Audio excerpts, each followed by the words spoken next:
Olá, outra vez! Hoje estou aqui com muitos apontamentos porque tinha que reduzir ao máximo este vídeo. Então eu vou tentar manter este vídeo abaixo dos 10 minutos para vocês não se aborrecerem. Este vídeo vai ser sobre um dos tópicos que eu já falei nos últimos vídeos, que é um dos temas que eu acho que pode ser interessante vocês saberem se estão interessados em história, arte, cultura, sociedade, tudo o que tem a ver com o Japão. E, sobretudo, se estão a planear visitar o Japão, se estão a planear experimentar o Japão em primeira mão, andar por lá, explorar coisas, ver coisas, eu acho que pode ser interessante para vocês saberem sobre isto. E isto é a rota do Tokaido. Então este vídeo vai todo ser sobre o Tokaido, o que é, quando começou, para que é que serviu, qual é o impacto e efeito nas artes, etc. E depois, noutros vídeos, eu convido-os a continuarem a seguir os vídeos do canal e verem também os mais antigos. Noutros vídeos eu falo de onde é que o Tokaido é mesmo e como é que vocês podem fazer hoje secções do Tokaido. E portanto, isto não é só uma coisa livresca, isto não é só conhecer dados, isto é uma coisa que vocês podem mesmo viver em experiência direta. Então, seguindo os meus apontamentos para não me perder muito, o que é o Tokaido? O Tokaido é uma das 5 grandes rotas do Japão. O Japão antigo, o Japão do chamado período feudal, mas eu não gosto muito de transportar a terminologia da história europeia para a história do Japão. Eu acho que não se aplica assim tão diretamente. Fala-se muito do Japão feudal quando se quer realmente falar do Japão durante o Shogunato Tokugawa. O Shogunato Tokugawa foi um período de governo militar. Também se chama esse período Edo, porque o Shogunato Tokugawa estava estabelecido em Edo, atualmente zona de Tóquio, proximamente. E o Shogunato Tokugawa, ou o período Edo, cronologicamente falando, corresponde à mesma coisa. Durante este período, estabeleceram-se, ou melhor, sedimentaram-se algumas rotas terrestres no Japão. E essas 5 principais rotas terrestres vieram depois a ser patrocinadas, digamos assim, pelo shogunato diretamente para se desenvolverem mais do que as outras. Então, o Japão já tinha caminhos de pé posto, rotas de peregrinação, rotas de transporte de pessoas e mercadorias antes do shogunato Tokugawa. Mas depois, com a formação de um Estado e de um governo central, sistematizaram-se e deu-se mais apoio ao desenvolvimento dessas 5 rotas, que é Gokaido. Go porque são 5. Gokaido. 5 grandes rotas.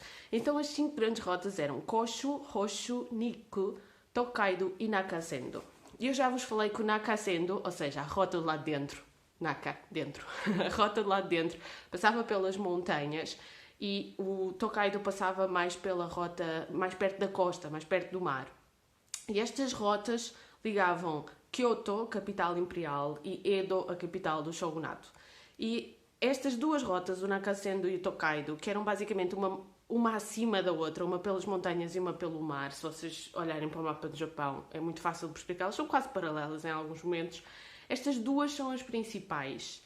E o Tokaido, em particular, teve muita repercussão na vida social e política do Japão durante o período Edo e teve muita repercussão na literatura, nas artes e na cultura. E é uma rota que nós conhecemos muito bem também hoje em dia e tem muitos trajetos recuperados e bem marcados que vocês podem fazer.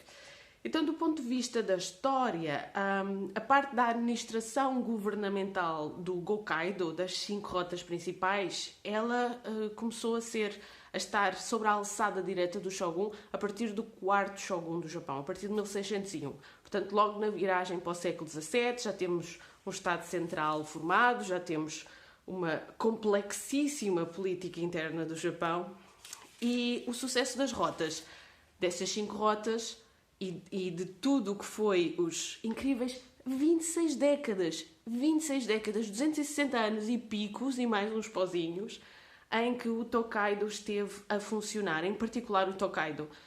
Isso é incrível, imaginem uma estrada que teve fluxo constante de pessoas e mercadorias durante mais de 200 e tal anos, naquelas condições, naquela altura, não é? Isso foi um recorde absoluto. Houve ali uma altura, sobretudo do Yoshimune, em que não foi assim tão estável, mas de uma maneira geral, desde o momento de 1635, desde que o momento passou a ser obrigatório aos daimyos, ou seja, aos senhores feudais, digamos assim, aos governantes locais, desde que passou a ser obrigatório, a meados da década de 30 do século XVII, que esses governantes locais fizessem um período de residência alternado entre o seu domínio, aquele domínio que eles supervisionavam, e as residências que eles eram obrigados a ter junto do Shogun, em Edo, desde que se implementou essa obrigatoriedade, que estas pessoas tinham que andar literalmente em procissão para cima e para baixo, conforme eles fossem da zona norte de Honshu ou conforme eles fossem da zona mais de Kansai ou de Kyushu, tinham que andar a circular pelo território. Esta obrigatoriedade deles circularem pelo território, o Sankin Kotai. O Sankin Kotai é um sistema que o Shogunato Tokugawa implementou, que mais uma vez foi repescar a práticas antigas do Japão antes do Shogunato Tokugawa, mas nunca foi tão fortemente implementado como nesta época, que é... Reparem numa coisa, vocês imaginem que vocês são um destes daimyos. Para tornar isto mais simples, vocês são destes daimyos que têm um território tipo pequenininho no meio de Kyushu. Vocês têm que alocar, vocês têm que separar dos vossos rendimentos, dos rendimentos de impostos, dos rendimentos de comércio, porque em Kyushu havia muito, não é? Os portugueses estavam lá, do rendimento de tudo o que vocês têm que separar uma grande parte desse rendimento para pagar estas viagens muito caras, ficam muito dispendiosas, não só para o daimyo, mas para todo o seu séquito, para os seus secretários, para os escribas, para os que tomam as notas, para os militares, para os seguranças, para as cozinheiras, para os homens que mantêm os cavalos, para os próprios animais, para as rações dos animais. Tem que separar dinheiro para esta grande viagem que vocês vão fazer ano sim, ano não, a Edo, lá para cima onde é hoje em dia Tóquio. Então, isto fazia com que estes senhores feudais, estes daimyos, não crescessem de riqueza a um ponto que eles pudessem, por exemplo, armar um exército e suportar tudo o que era preciso, por exemplo, para fazerem uma revolução. Então, obrigar estes daimyos a fazerem estas viagens ano sim, ano não, e a passarem algum tempo em Tóquio, fazia duas coisas. Fazia com que o Shogun soubesse, porque tinha informações em primeira mão, soubesse tudo o que se passava no território, em primeira mão. Punha-os na linha, sabia como é que eles estavam a governar as coisas, quais eram os problemas daquelas áreas, o que fazer a seguir, e também impedia que eles juntassem recursos suficientes para, efetivamente, lhes crescer um bocado a ideia na cabeça perigosa de e se eu me revoltasse e tentar criar um Estado independente? Então eles não tinham meios para isso. Para além disso, do ponto de vista das rotas, do Tokaido e das outras rotas também, isso faz com que haja sempre circulação nestas grandes estradas, nestas grandes vias, sempre circulação. Porque, por causa deste sistema ser ano sim, ano não, eles tinham que andar sempre na estrada. Havia sempre uma grande comitiva na estrada em algum momento. E as populações, os registros que nós temos de literatura, de arte, de poesia, por exemplo, de quem vivia perto destas grandes vias, ou dos poetas, sobretudo poetas, que andavam nestas vias, ou às vezes até peregrinos que faziam depois publicação dos seus registros de peregrinação, andavam nestas vias e viam passar estas comitivas dos daimyos. Era uma coisa mesmo muito grande, que alimentava muito os pequenos comércios, os alojamentos, as casas de chá, os albergues, todas as pessoas que trabalhavam a criar coisas para os cavalos, para os animais, os correios. Começou-se a sistematizar os postos de correio e os pontos, chamados pontos de descanso, pontos de entrega de mercadorias ao longo destas estradas. Então, as estradas, por causa do fluxo constante de pessoas e de ser um fluxo de pessoas daquela categoria, que precisa de fazer coisas como mandar cartas, receber cartas, tratar de papelada administrativa, desenvolveram uma série de serviços que efetivamente levam a que o Japão, mesmo antes da chamada industrialização da era Meiji, já tenha uma rede de rotas muito desenvolvida, muito vivida e com muitas consequências para a vida cultural daquelas regiões por onde ela passa. Então esta lei da obrigatoriedade dos daimyos circularem durante o período Edo também teve outras consequências. Por exemplo, as mulheres, os filhos e o séquito destes daimyos eram obrigados a ter residência permanente em Edo. Portanto, o daimyo efetivamente tinha que visitar Edo e ficar lá supostamente um ano, mas eles nunca ficavam um ano, porque eles arranjavam outras desculpas já estava previsto na legislação que eles pudessem, por várias razões, não ficar lá o tempo todo que era suposto ficar, e a maior parte deles não ficava esse tempo, voltava mais cedo para o seu território, porque queriam era administrar o seu território in loco. Mas o facto de terem que manter lá as esposas, os filhos e um séquito também alimentava muito o crescimento de Edo. Então, a estratificação desta pirâmide administrativa do Japão, porque enquanto os daimyos estavam em Edo, tinha que haver pessoas a tomarem conta dos assuntos nos territórios deles, complexificou o sistema político, criou muita burocracia e criou muito aquela ideia de um superior ter que falar a outro superior, que ter que falar a outro superior, e não se pode passar por cima dessas etapas para tornar as coisas mais céleres. O que ainda se nota no Japão de hoje em dia, digo-vos, é muito interessante que isso ainda se nota. Esta coisa dos governantes obrigarem governantes locais menores a visitarem-no, a prestarem vassalagem, a levarem tributo e a passarem lá algum tempo e a ficarem mais pobres, entre aspas, por causa da obrigatoriedade de fazerem esta viagem, de passarem lá algum tempo, não é uma exclusividade do Japão também. O rei Luís XV, acho que foi o XV, em França, disse mesmo, não, foi o XIV. Luís XIV em França fez uma coisa parecida. Tá? Então, destas 5 rotas, queria-me focar no Tokaido. O Tokaido é um caminho, todas as rotas tinham várias estações. O Tokaido era um caminho que tinha 53 estações.